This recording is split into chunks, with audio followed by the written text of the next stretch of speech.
Após o casamento, a vida de Guy está muito boa. Guy consegue novos contratos para trabalhar no teatro, faz contratos para aparecer em novas propagandas na televisão e irá fazer contratos com grandes produtoras de cinema. A vida, portanto, profissional de Guy está muito boa. E a vida da Rosemary? A Rosemary está feliz. Ela casou, está cuidando da sua casa. O Guy é inteligente, o Guy é talentoso, o Guy é bonito, o Guy é sedutor, diz a Rosemary. Como que dá para competir com o Guy? Todo mundo gosta dele, todo mundo o admira, todo mundo cai pelo Guy. Não dá para competir com o Guy. Ou será que dá? Os ventos da inveja e do ressentimento parecem estar soprando as suas rajadas malignas sobre Rosemary. Antes de se mudarem para o edifício Branford, eles conversam com Hutch, o amigo de Rosemary. Esse amigo, ele é um escritor, é um sujeito meio imaginativo, ele gosta das ciências ocultas, se interessa pelo esoterismo, e o Hutch vai desnudar todo o histórico do edifício Branford. Esse edifício no qual Rosemary e o Guy estão apaixonados, estão loucos para lá morarem. E o Hutch vai dizer: esse edifício é barra pesada. Ele é bonito, mas ele é barra pesada. Nesse edifício ocorreram assassinatos, canibalismo e até mesmo bruxaria. Eles dão risada, levam na brincadeira, parece que não se incomodaram muito com as palavras do Hutch. Mas a Rosemary, lá no fundinho do seu ser, parece que a Rosemary armazenou aquela história do Hutch. Ela não esqueceu das histórias do Hutch. Ela deixou lá aquelas histórias lá no fundinho do seu ser. E essa história do Hutch dará, dentro de pouquíssimo tempo, muitos desdobramentos que até aquele momento eram inimagináveis. Então o casal se muda para o edifício Branford. Quando a Rosemary desce para ir para a lavanderia, ela fica meio com medo, ela fica insegura. A lavanderia é estranha, é grande, e ela começa a lembrar do Hutch. Ali foi encontrado um bebê assassinado. E ela não gosta de descer na lavanderia. Ela fica adiando essa descida na lavanderia. Mas chega uma hora que ela tem que ir. Numa dessas suas descidas, ela vai encontrar a Terry. A Terry é uma jovem, uma ex-drogada, que foi assim adotada por uns vizinhos da Rosemary. O casal Castevet. Um casal de idosos, meio xeretas, extrovertidos, excêntricos, né? E esse casal adotou essa jovem, né?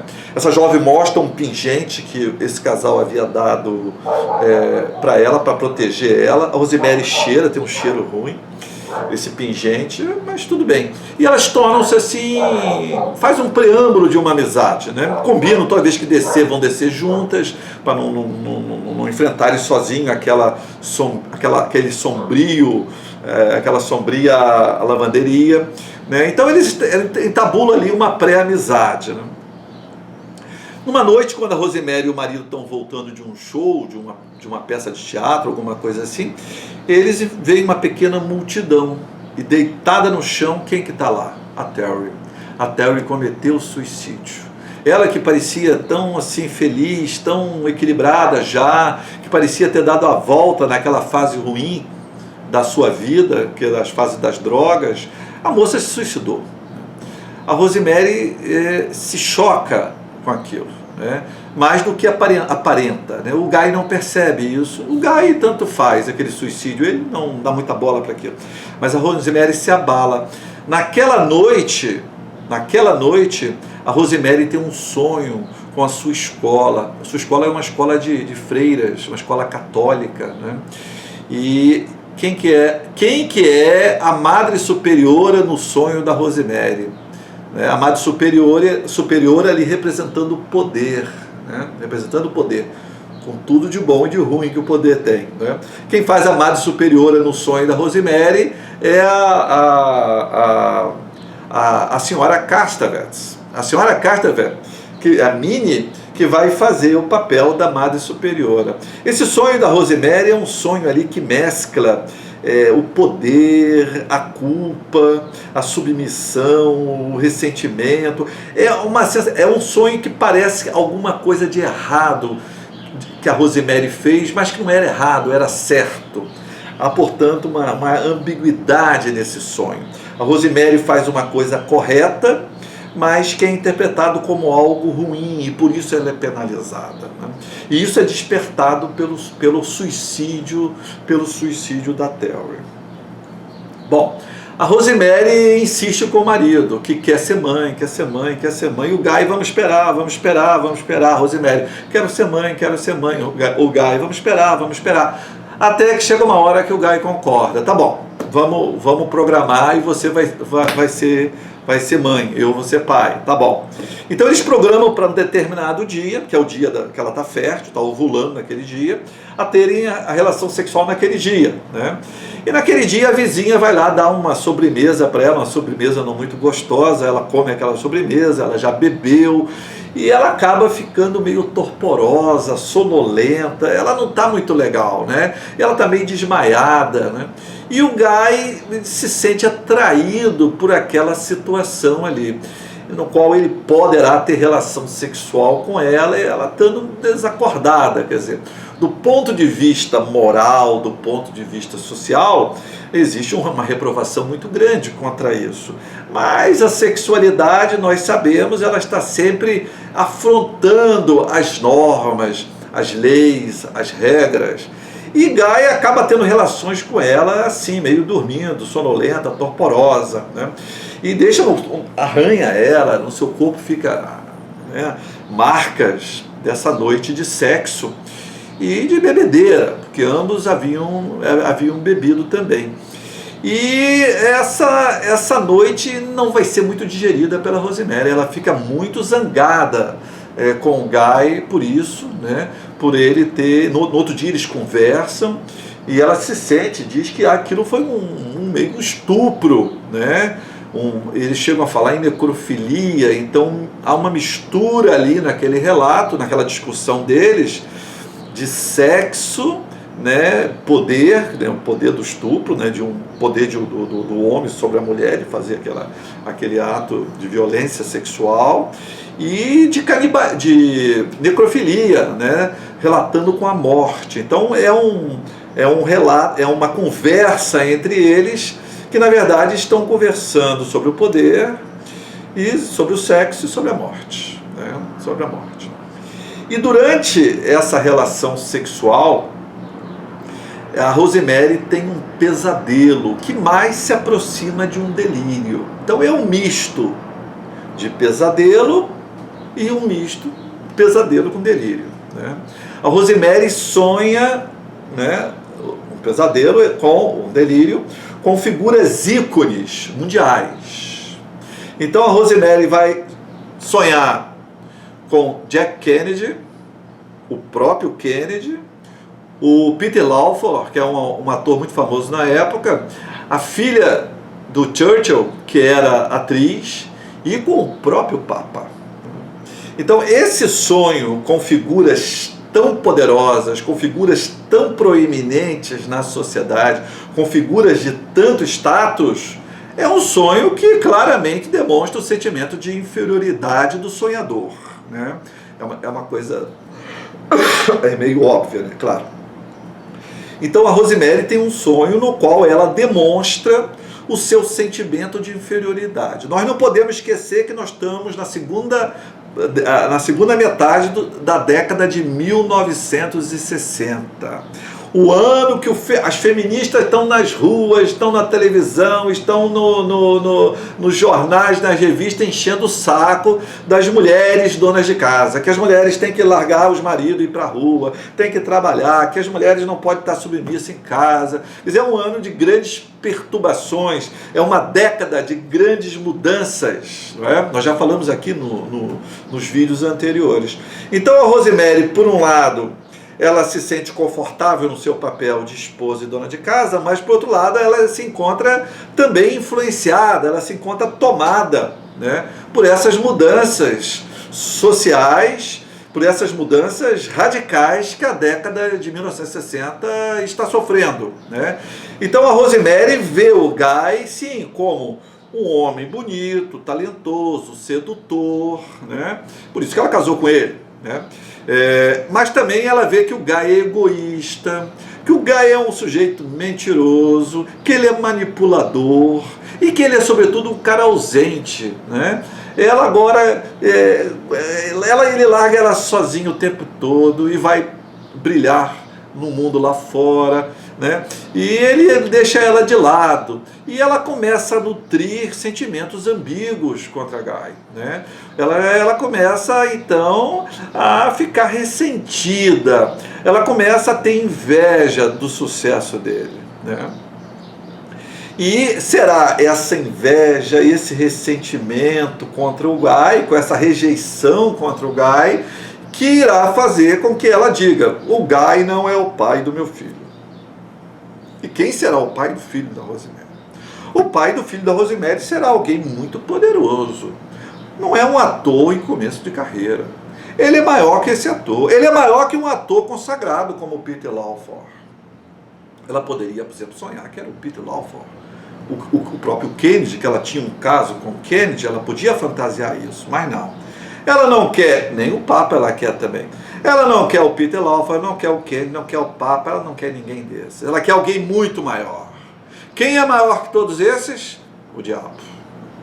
Então, lentamente, de modo subreptício, né, de modo muito delicado, a Rosemary vai construindo na sua mente de que aquele filho que ela está gerando não pertence ao Guy, pertence ao diabo.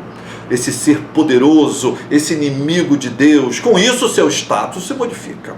Ela deixa de ser uma simples dona de casa e passa a ser a escolhida, uma nova Maria, né? Uma Maria negra, né? Uma Maria que vai carregar no ventre o filho do diabo. Ela agora não é pouca coisa. Ela agora é uma pessoa que precisa ser respeitada. Ela também goza do status e dos prestígios que o Guy começa a gozar, que o Guy começa a alcançar. A Rosemary vai então gestando um filho biológico lá no seu útero e vai também gestando um filho lá no seu inconsciente, lá no interior do seu eu. Ela vai gestando um filho com o qual ela vai alimentando com a inveja, com o ressentimento, com a raiva que ela está sentindo do Guy. São esses os nutrientes que vão alimentar esse filho. São esses os nutrientes que a farão escolher o diabo como pai, o pai do seu filho. Então é uma gravidez difícil, não vai ser uma gravidez normal. Ela gera 2 filhos, ela gera um filho no útero biológico e um filho no útero psicológico, no útero da imaginação. Então ela, em vez de engordar, ela emagrece, ela tem olheiras, ela sente muitas dores. É muito doloroso gerar 2 filhos assim, né? Então a Rosemary, ela passa por uma gestação de altos e baixos. Há períodos que ela melhora, há períodos que os surtos se intensificam, há períodos que melhora, há períodos que o surto se intensifica. Nesse sonho da Rosemary, lá da tal noite do estupro, da necrofilia, vai entrar no sonho. Quando ela vai na casa do Roman Castevet, ela vê um livro que fala da morte do Kennedy. É uma crítica ao relatório Warren. É um relatório, né, que dizia como que teria ocorrido a morte do Kennedy. Mas há um clamor popular dizendo que a morte do Kennedy não foi obra de um homem só, mas foi obra de uma conspiração, né? A morte do Kennedy foi obra de uma conspiração. Então é essa conspiração, o Kennedy, a conspiração, que ela vai colocar lá no seu enredo paranoico, né? De mãe do filho do diabo.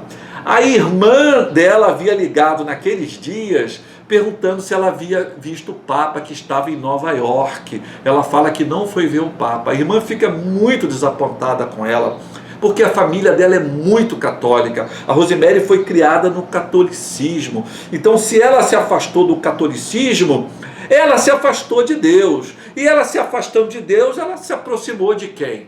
Ela se aproximou do diabo. Então tudo isso é introduzido no seu sonho, no seu pesadelo, tudo isso é introduzido no seu delírio, introduzido no seu delírio. Aos trancos e barrancos a gravidez vai. Chegando perto do final da gravidez, ela recebe um livro do Hutch. O Hutch teve uma doença, teve um AVE e em coma. Ele havia deixado uma ordem para alguém entregar aquele livro para ela, que era um livro muito importante. E nesse livro traz a revelação de que o Roman Castevet é filho do Adrian Marcato. O Adrian Marcato, o bruxo, que havia vivido naquele prédio, no mesmo apartamento onde o Roma mora com a Minnie. Que o Adrian Marcato havia morado ali. Isso irá perturbar a Rosemary tremendamente. Ela então começa a juntar os pontos das coincidências que ocorreram desde que ela foi morar no edifício Branford e chegará à conclusão de que todos são bruxos. Os vizinhos, o marido, o seu médico, todos fazem parte de uma confraria satânica e essa confraria quer roubar o seu filho. Então ela começa a juntar as coincidências, o suicídio da Terry, o pingente que ela ganhou que pertencia a Terry, que provavelmente estava sendo preparada para gerar o filho do diabo, mas depois a Terry, eles percebem que ela vai ser uma melhor mãe do que uma ex-drogada, então dão o pingente para ela. A ida ao médico, que passa a ser semanal, enquanto todas as outras gestantes iam mensalmente. As vitaminas de erva que a Minnie trazia. A doença súbita, a cegueira súbita que o rival de Guy teve, permitindo que o Guy então assumisse aquele papel na peça e com isso deslanchasse a sua carreira. As cantorias que chegam do apartamento de Roma em algumas noites, tudo isso vai se juntando através desse roteiro, desse script, desse leitmotiv que o Hutch lhe fornece. Ela encaixa todas essas coincidências nesse roteiro e cria um discurso linear onde a conclusão é o seguinte: todos são bruxos e querem roubar o meu filho. Então chega ao clímax, e nessa chegada do clímax ocorre o parto. Então todas essas coincidências terríveis que acontecem com a Rosemary são coincidências que podem ocorrer eventualmente na vida de qualquer um. Essas coincidências trágicas, elas geralmente não vêm em seguida, Elas vêm aqui, aí 3 anos, 4 anos depois vem outra, depois 3, 4 anos depois, 5 anos vem outra, são esparsas. Na Rosemary vieram uma atrás da outra, Isso não é impossível, é difícil, mas não é impossível. Então foram coincidências muito dramáticas e muito em seguida, muito uma atrás da outra. E isso acabou por fazer com que ela ficasse extremamente perturbada. E isso vai precipitar o seu trabalho de parto. Porque ela percebe que o filho está em perigo, aquele conciliábulo quer roubar o seu filho, e ela acaba entrando no trabalho de parto no seu prédio, o médico é chamado, e o médico tenta fazer o parto ali, faz o parto, mas o bebê acaba morrendo. Ela nega a morte do bebê, delirantemente, ela nega a morte do bebê, meu filho não morreu, e ela então vai manter o filho vivo nesse roteiro, nesse script delirante que o Hutch havia lhe oferecido. O Hutch tem uma peça fundamental em tudo isso. É ele inicialmente quem faz o histórico do prédio, é ele quem lhe fornece o livro depois, né, contando sobre a verdadeira identidade do Roman Castevet. Então o Hutch tem um papel importante, porque ele vai fornecer esse leitmotiv no qual ela vai embutir todos os acontecimentos e vai chegar na conclusão que ela queria chegar, né? Então ela nega, então ela vê uma vizinha carregando o leite do seu filho, então esse leite está indo para alimentar o meu filho, que meu filho está vivo, né? Ela escuta um choro de bebê que vem de um apartamento vizinho, ela vê aquilo que ela quer ver, ela escuta aquilo que ela quer escutar, porque tudo isso reforça a ideia de que que seu filho está vivo, de que seu filho foi roubado por essa seita demonista, né? Então ela, no momento, ela de camisola, ela pega uma facona na cozinha e vai procurar uma entrada secreta, né? Uma porta secreta que dará acesso ao apartamento dos Castevet. Então ela, como uma Alice, cai na toca do coelho e entra definitivamente no mundo da imaginação e no mundo da loucura, né? Então ela entra no edifício dos Roman e ninguém a vê, né? Ninguém dá bola para ela. E ela de camisola, com um facão na mão, ninguém olha nem sequer para ela, ninguém a vê. Numa clara demonstração de que ela está num ambiente onírico, num sonho, no pesadelo, né? Num quadro paranoico, no quadro psicótico, né? Isso é muito comum no sonho. Você anda no meio de pessoas conhecidas e as pessoas não te enxergam, as pessoas não te veem, né? Isso é típico do sonho, da fantasia. Até que o Roma vem falar com ela, e quando o Roma vem falar com ela fala: não quero falar com você, você disse que não estaria aqui, que você está lá não sei aonde, então eu não vou falar com você porque você não está aqui, você não está aqui. Mostrando que isso, ninguém falaria isso numa situação real, verdadeira, né? Mostrando o caráter onírico dela. E ela continua andando, até que ela vê aquilo que ela quer ver, aquilo que ela se preparou para ver, que é o filho. E não é um filho comum, é o filho do diabo, que é o filho dela com o diabo. Então vê um berço todo preto, forrado de tafetá preto, cheio de rendas pretas, e quando ela abre a rendinha, quem que ela vê lá dentro? O filho. E como é que é esse filho? O filho, o olho é amarelo, ele não tem íris, não tem a parte branca do olho, ele só tem filho, tem chifrinho porque é bebezinho, né? Tem chifrinho, tem rabo, tem garras, tem patas. Ela vê um estereótipo do diabo, né? É um diabo de revista em quadrinhos, né? Com chifre, com rabo, com pata, né? É um diabo de história em quadrinhos, né? E depois ela entabula uma conversa com o Roma dizendo: o meu filho não vai usar só preto, né? Num momento tão trágico quanto aquele, ela discute com o Roma sobre a cor que o filho vai usar. Isso só é possível no sonho. Ela discute sobre o nome. Meu filho não vai se chamar Adrian, ele vai se chamar Andy. Quer dizer, uma discussão pueril, uma discussão boba, uma discussão supérflua, num momento extremamente trágico, que ela descobre que o filho está vivo e que o filho realmente é o filho do diabo, que eles não roubaram o filho dela por um motivo, que eles roubaram o filho dela por um motivo muito específico, porque ele foi gerado não pelo marido, agora ela tem certeza absoluta, mas que ele foi gerado pelo diabo. Isso é muito comum no diálogo de sonho. No diálogo de sonho, assim, acontece: alguém fala para você uma bobagem e você sofre tremendamente com aquela bobagem. Às vezes alguém fala algo para você extremamente importante e você não dá nem bola. Aquilo entra por um ouvido e sai pelo outro. Isso são mecanismos oníricos e é isso que acontece ali naquele momento.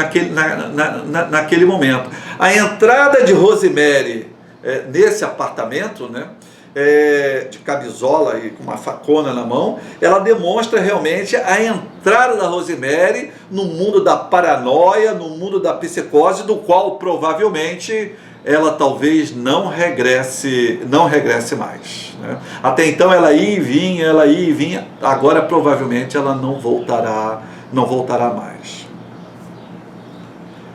O bebê de Rosemary, ele expressa as tensões sociais e psicológicas que a Rosemary tentou digerir, mas não conseguiu. A sua criação onírica, o seu delírio persecutório, foi um processo no qual ela tentou metabolizar essas angústias, esses sofrimentos. Mas durante a realização desse processo, o seu ego se desestrutura, né? O seu ego se esfacela, né? O seu ego se esfacela. A marca de bruxo que ela alucinava que o marido trazia no ombro esquerdo, que ela obriga ele a tirar a roupa, ele fica nu e ela quer ver o ombro esquerdo porque todos carregam a marca de bruxo no ombro e o marido tem que carregar porque é ele que faz o pacto com o diabo e oferece ela como moeda, né, para poder gerar o filho. Ele tem que ter essa marca, mas ele não tem, né? Apesar dele não ter essa marca, as outras coincidências foram muito bem articuladas entre a realidade e a fantasia. E será essa articulação tão bem feita entre a realidade e a fantasia que lhe será fatal.